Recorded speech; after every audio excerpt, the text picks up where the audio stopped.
Tema 4. De la Europa de Bismarck a la paz armada. Entre la dimisión de Bismarck y la Primera Guerra Mundial pasaron 25 años inestables. Las causas de la Primera Guerra Mundial. La primera causa sería el imperialismo colonial. Se añadieron también los nuevos actores por ese imperialismo, como Japón y Estados Unidos. También el imperialismo hizo que se incrementaran las áreas de choque. Así, Francia, Reino Unido y Rusia casi entran en guerra en Asia y África. También otra causa fue el nuevo rumbo de la política exterior alemana, que obligó a enfrentarse a antiguos amigos y a unirse a los enemigos naturales, es decir, a Francia y Rusia, aquí a Rusia y Austria-Hungría. En 1907 también empezó la carrera armamentística entre la Triple Alianza y la Triple Entente. Y pues también otra causa fue el conflicto de 1914 en los Balcanes. Aunque se culpa a Alemania y sus aliados de la Primera Guerra Mundial del estallido, todos tienen parte de responsabilidad, o por contribuir al estallido o por no evitar el estallido. Política exterior alemana. Antes, la política de Bismarck era realpolitik, estaba basada en el equilibrismo. El objetivo de Bismarck era la consolidación de la unificación alemana. Para ello establecía un sistema de alianzas y aislaba a Francia. Ahora la política pasó a llamarse Weltpolitik. Guillermo II entró en el gobierno en 1888, era joven, energético, inestable y buscaba prestigio para Alemania. Así adoptó nuevo rumbo, Neuer Kurs, con el canciller Caprivi. Caprivi decidió llevar una política más sencilla y transparente con aliados. Así, lo primero que se hizo, se rechazó la renovación del Tratado de Reaseguro con Rusia. Se consideró que los intereses de Rusia y Austria-Hungría fueron totalmente opuestos, y Alemania también se comprometió públicamente con Austria. Decidió que para compensar esa pérdida del Tratado de Reaseguro buscaría un acuerdo con Reino Unido. Se esperaba que Reino Unido valorara positivamente el acuerdo con Alemania, porque Francia y Rusia eran competidores del Imperio Británico en África y Lejano y Medio Oriente. Y también se esperaba que Rusia zarista no entrara en un acuerdo con Francia. Sí que se logró un acuerdo colonial entre Reich y Londres. Para Reino Unido ese acuerdo era puntual y pragmático, que no le alejaba del Splendid Isolation. Pero para Alemania era una antesala de una alianza global, estaban esperando mucho más. En 1891 se firmó la Entente Cordiale entre Zar y Rusia. Se acordó el mutuo apoyo diplomático, apoyo en cuestiones coloniales, 1891, Entente Cordiale. Y también este intento fue reforzado por los préstamos franceses, es decir, Francia se acercó gracias a las ayudas económicas que ofrecía Rusia.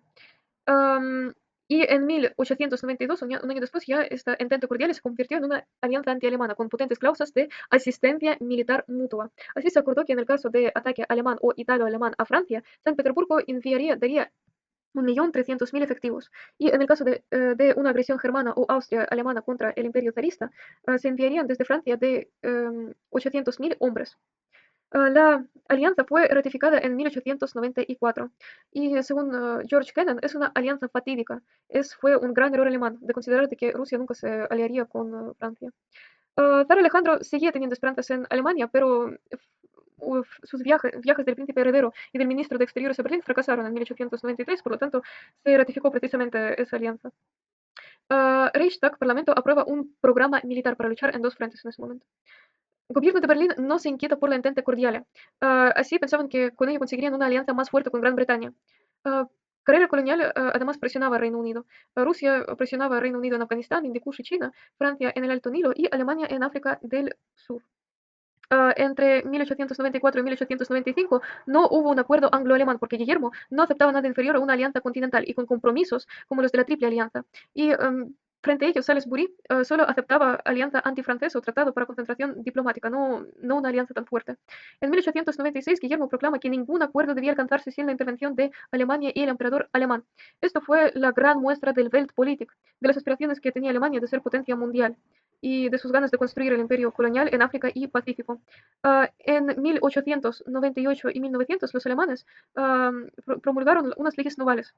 Era base para el refuerzo de la Marina Imperial frente a la Royal Navy para reforzar la alianza. Pues en verdad esto no reforzó la alianza, solo alejó al Reino Unido. Después pasó la crisis de Fashoda. Era lo que me estaba refiriendo con las presiones en el Alto Nilo de Francia dirigidas hacia Gran Bretaña. ¿Qué pasó? Pues han habido expediciones francesas y británicas en el Alto Nilo. En 1898 se toparon en Fashoda, Sultán, aquí, en Fashoda, Sudán. Francia quería conectar África Occidental con la Oriental. Aquí tenía la África Occidental y quería conectarla con la Oriental. Mientras que Inglaterra quería establecer una ruta del Cairo al Cabo. Inglaterra quería hacer como una ruta así. ¿Qué pasó? Francia se retiró tras averiguar los apoyos de Alemania a Gran Bretaña. Y Gran Bretaña con esa crisis se acercó a Alemania. Y en 1898 y 1899 escribieron así unos acuerdos coloniales para el futuro reparto de colonias portuguesas y resolución del contencioso en torno a Samoa. ¿Qué pasó después? ¿Por qué Alemania presionó a Gran Bretaña en África del Sur? Pues por el ferrocarril Berlín-Bagdad o Bagdad-Bagen. ¿Qué fue? Fue una construcción de ferrocarril que uniría Berlín a través de Estambul con Bagdad. Alemania ofrecía una ayuda generosa a las quiebras finanzas del Imperio Otomano. Guillermo también veía a Turquía como un lugar natural para su imperialismo, pero Inglaterra lo interpretó como una amenaza. Hubo presión en los estrechos, también esto estaba cercano a las colonias del subcontinente indio y también nos acordamos de las leyes navales de 1898 y 1900 que se sumaron a esa situación. Así el gobierno británico se dividió, pero aún así había más partidarios de un acuerdo amplio con Alemania, considerado como un aliado natural por Joseph Chamberlain. Salisbury ofreció así el apoyo británico en caso de una agresión franco-rusa a Alemania, pero Guillermo insistió en integrar a Reino Unido en la Triple Alianza. Pues así Gran Bretaña se aparta de Alemania y en 1904 firma con Francia Entente Cordiale. Fue el resultado de una buena maniobra del ministro de Asuntos Exteriores de Clase. No era una alianza, era un acuerdo para solucionar cuestiones puntuales que aisló a Alemania. Entre 1895 y 1905, China era el principal foco de rivalidad europea. Primero por el comercio, después se veía como una oportunidad de crecimiento y finalmente por razones geopolíticas de Rusia y Japón, que veían a Manchuria y Corea como zonas de expansión política, económica y territorial. Eso tiene que ver con esto. Bueno, no solo con esto en general. Am, Así se produjo una guerra. Se produjo una guerra entre 1894 y 1895, por la cual China tuvo que ceder la provincia coreana a Japón. Esto. Frente a eso, Rusia defendió la independencia del Imperio Chino. Y así en 1896, solo un año después de esto, un año después de la guerra chino-japonesa, se formó una alianza. Así Rusia recibió el acceso a Manchuria. China pierde la península de Liaotung y Port Arthur, que los recibe Rusia. Aquí estaba el Port Arthur y eso es la península de Liaotung. Y aquí está Manchuria, que Rusia consigue influencia en esa zona. Liaotung, esta es la península. Y también se da el visto bueno para la construcción de la línea férrea a través de Manchuria hasta Vladivostok. Aquí está Manchuria y aquí está Vladivostok, para hacer así seguramente. En 1897 hasta hubo un detente de la cuestión balcánica de Rusia con Austria-Hungría por las cuestiones de China. Francia, Reino Unido y Alemania también se hicieron con puertos en costas sur para establecer zonas de influencia. Aquí vemos que se establecen en las costas, en las zonas de influencias. Eso llevó a una revuelta de los Boxers en 1900, sobre todo por aquí. Esa revuelta iba dirigida contra la influencia extranjera en China, pero fue sofocada por las presiones británicas y estadounidenses. Así, China siguió con su política de puertas abiertas. Rusia buscaba mantener su posición hegemónica en Manchuria, por ello entró en la guerra con Japón en 1904, por aquí. Japón contaba con el apoyo británico en esa guerra por la alianza suscrita en 1902. Japón conquistó Port Arthur, ocupó Corea y hundió la flota rusa en Tsushima, que es por aquí. Eso fue la primera vez cuando una nación no europea se impuso en una guerra a una potencia europea. Esa derrota fue traumática para Rusia. Generó protestas contra el zar, acabó con el absolutismo, ya que se instaló la Duma, y hizo que Rusia volviera su vista hacia los Balcanes. También Rusia limitó sus frentes abiertos, por lo que sus relaciones con Londres mejoraron. Así, en 1907, Rusia y Gran Bretaña formaron una entente sobre los territorios en Persia, Afganistán y Tíbet. Esto dio paso a la triple entente. Bueno, en el futuro, como ya tenemos a Gran Bretaña y Francia, y aquí se une Rusia. Frente a toda esa situación, Estados Unidos estaba experimentando unos cambios, ya que el intervencionismo e imperialismo estaban conviviendo con la doctrina Monroe. En 1898, Estados Unidos entró en una guerra con España. Conquistó Cuba, Puerto Rico y Filipinas, pero esos territorios no aplicó la autodeterminación. Constituyó sobre ellas bases de un imperio colonial intercontinental. Filipinas era interesante porque por tener influencia en China. Vamos aquí. Filipinas, Puerto Rico, Cuba, ¿qué más? Cuba, Puerto Rico y Filipinas. Estados Unidos además apoyó la independencia colombiana porque su gobierno le prohibió la construcción del canal interoceánico en Panamá. Para evitar el cargo de sobrecostes, pues apoyaron a los que querían derrocar el gobierno, el antiguo gobierno. Y ese nuevo gobierno que se estableció dio el acceso al canal de Panamá a Estados Unidos. Aquí, también, el Panamá. Antes era de Cuba. Política de Roosevelt, como la de potencias coloniales, corrigió la doctrina Monroe. Es conocido como corolario Roosevelt y es caracterizado por intervenciones militares muy comunes en el sur en Sudamérica. La Weltpolitik guillermina, entre tanto, tenía poco éxito. Alemania consiguió simplemente territorios inconexos de escaso valor en África. También varios archipiélagos pacíficos adquiridos de España, pero lo más importante y lo triste es que su posición se degradó en Europa. Guillermo creía en Einkreisung, que era su percepción de que Alemania estaba rodeada por enemigos, por lo tanto era necesaria una política agresiva. Así que Guillermo confiaba en que si crearía crisis internacionales que enfrentaban los intereses franceses y británicos, podía recuperar su posición. Por ello estaba interviniendo en conflictos menores e internacionalizándolos. El primer conflicto donde él intervino fue la primera crisis de Marruecos. Empezó en 1905, fue un intento francés de convertir Marruecos en protectorado. Así Francia quería consolidar su dominio colonial en el norte de África. Alemania se opuso a ello y apoyó al sultán marroquí. Eso fue, bueno, hubo un desembarco del Kaiser en Tánger y pues la cuestión se internacionalizó. Pasó a ser discutida en la conferencia de Algeciras. La acta final de la conferencia decidió que Marruecos seguía siendo independiente bajo la autoridad del sultán, pero no había exclusividad de penetración para ninguna potencia. Sin embargo, los franceses tenían asesoría privilegiada de bancos y expertos financieros en relación con la modernización económica y financiera del país. Lo interesante es que Francia fue respaldada por Rusia y Reino Unido en ese conflicto, que pasó en 1905. Francia e Inglaterra después establecieron un compromiso de enviar 100.000 efectivos en caso de una movilización anti-alemana. Gran Bretaña enviaría 100.000 efectivos en caso de una movilización anti-alemana. En 1908, Austria se anexionó Bosnia. Bosnia controlaba las aspiraciones expansionistas serbias y en 1903 lo que motivó a hacerlo es que la dinastía serbia pro-austriaca fue sustituida por una familia favorable a Rusia. Mientras Serbia pretendía unir a todos los territorios en un solo país, lo que intentaría hacer Alemania con el Tercer Reich. Y en Bosnia vivían serbios, por lo tanto fue tomado mal. Rusia se opuso a la anexión de Bosnia. Acabó con la tregua de Murstek, que fue un acuerdo entre Austria, Hungría y Rusia de 1903 para reformar la administración otomana en Macedonia y frenar la violencia en Balcanes. Y llevó ese conflicto a la conferencia internacional.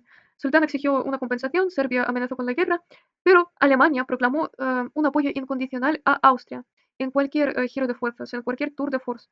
Rusia no estaba en condiciones de luchar con Austria y Alemania después de la derrota de Japón, de las reformas internas que estaba experimentando y la modernización, también el aumento de las fuerzas armadas que estaba intentando hacer. Y Francia no consideraba Bosnia casos fuertes, motivo de alianza, no le iba a apoyar. Y también hubo una presión de círculos nacionalistas. Por lo tanto, pues no se hizo nada. Italia y Rusia después firmaron un tratado secreto de Racconigi, que acordó que Italia apoyaría a Rusia en sus aspiraciones en el Imperio Otomano y Zar apoyaría las aspiraciones de Italia en Libia.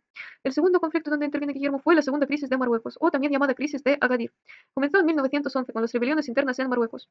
La debilidad fue aprovechada por Francia, que ocupó Fez, Fez, ah, Ma- Magnes, Casablanca, imagino que, no sé si es Marrakech, Casablanca, Magnes, Casablanca y Rabat. España hizo lo mismo con la zona que le ha sido asignada en 1904, es decir, esta zona. Lo que pasó es que el buque alemán cañonera Panther apareció en el puerto de Agadir. Apareció en el puerto de Agadir y pues así Guillermo quiso internacionalizar la cuestión y intentaba conseguir compensaciones territoriales con esa ocupación y también quería forzar la división de la Triple Entente. Reino Unido se negó a internacionalizar la cuestión, por lo tanto, las negociaciones fueron bilaterales entre Francia y Alemania. Pero Reino Unido afirmó que estaría preparado para la guerra, apoyando a Francia. Por lo tanto, Alemania aceptó las pretensiones francesas a cambio de unas franjas en Congo francés. Así, en 1912 se firmó el Tratado de Fez, que estableció que Marruecos ahora sería protectorado francés. La crisis de Agadir, esta fue la causa de una exaltación nacionalista alemana, el descontento en general. La Triple Alianza reforzó sus lazos por esa segunda crisis. Francia e Inglaterra establecieron una estrategia naval conjunta para el reparto de cargas en el Mediterráneo y el Mar del Norte. Y también la alianza franco-rusa obtuvo una orientación ofensiva. Para Kissinger, el sistema de 1913 y 1914 es similar al de la Guerra Fría, porque las crisis fueron calculables o predecibles, pero mientras que en la Guerra Fría el objetivo era evitar la guerra a toda costa, aquí personas como Bentham Hollweg, canciller de Alemania, estaban convencidas de que la guerra era necesaria. Vale, en 1911 también pasa la guerra de Tripolitania. Italia invadió Tripolitania, que era un territorio bajo la soberanía otomana y una colonia del norte de África, donde estaba Magreb, está aquí, en Libia. Austria lo veía que veía esa situación como positiva porque se reducían las presiones sobre los territorios irredentes, en concreto sobre Tirol y Fiume, pero también fue un hecho negativo porque se desestabilizaba Turquía y esa desestabilización podría ser aprovechada por los rusos. Alemania lo vio mal, le afectó. Fue una presión porque antes defendía a los alemanes por esa ruta de Berlín-Bagdad. Pero como las otras coaliciones fueron imposibles para Alemania, pues tuvo que apoyar a Italia en detrimento propio. Reino Unido y Francia defendieron sus posiciones en Egipto y Túnez mientras tanto, por lo tanto no les interesaba lo que estaba pasando para ellos, Italia era un simple actor secundario. Después pasó también la Primera Guerra Balcánica. En 1912 se formó la Liga Balcánica formada por Bulgaria, Serbia, Montenegro y Grecia. Ellos organizaron una batalla por la liberación de Macedonia, todo este territorio que pertenecía al Imperio Otomano. Las potencias inciden en las condiciones territoriales de la paz. Ganaron estos victoria, pero las potencias internacionales incidieron en las condiciones territoriales. Así, Austria, Hungría e Italia no querían que Serbia se expandiera y le prohibieron el acceso al Mediterráneo con la creación del Estado de Albania aquí. Impiden el impulso del desarrollo económico y la posibilidad de construir fuerza naval de Serbia, y Rusia inicialmente se oponía a esa idea de Albania, pero vio que ni Francia ni Reino Unido iban a apoyarlo, por eso no lo aceptó. Después pasó la Segunda Guerra Balcánica. En ella, como esos repartos de territorios no beneficiaron a Bulgaria, recibió muy poquito. Bulgaria decidió hacer una ofensiva contra Serbia. Esa ofensiva fracasó porque Serbia estaba apoyada por Montenegro y Grecia. Sultán además aprovechó la situación para reconquistar la franja de seguridad en Tracia Oriental. Tracia Oriental está por aquí. Rumanía también se extendía en detrimento de Bulgaria. Rusia y Austria-Hungría intentaron mediar, pero fracasaron, y después se firmó la paz de Bucarest, que impuso unas duras condiciones sobre Bulgaria. También otra causa fue, como ya he comentado, la carrera armamentística. La situación, Europa estaba en una paz armada. Hubo negociaciones entre Reino Unido y Alemania de racionalizar la carrera naval, pero todos fracasaron. Gran Bretaña sí abandonó Two Power Standard. Era una estrategia basada en mantener flota del mismo tamaño que las de las dos segundas potencias navales. Y todas las potencias estaban construyendo Dreadnought, que fueron buques innovadores de guerra. En 1912, Reichstag, el parlamento alemán, incrementó su ejército.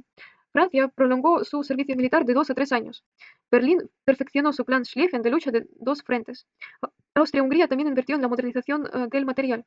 Rusia adoptó un programa de rearme que consistía en aumentar sus efectivos en 2 millones para 1917, en construir una flota en el Báltico y avanzar en la red ferroviaria hacia la frontera de Alemania. También las alianzas se reforzaron. La alianza de Francia y Rusia obtuvo una orientación ofensiva, como ya dije, y la de Francia y Reino Unido establecieron unos acuerdos sobre que Royal Navy dominaría el Mar del Norte y Francia Mediterráneo en caso de guerra. En 1914, Rusia conoce los acuerdos anglo-franceses y así empieza unas negociaciones sobre la guerra, negociaciones militares con Gran Bretaña. Viena apoya a Austria y en 1913 una convención naval se acepta, una convención naval de concentración y cooperación en el Adriático de la Triple Alianza.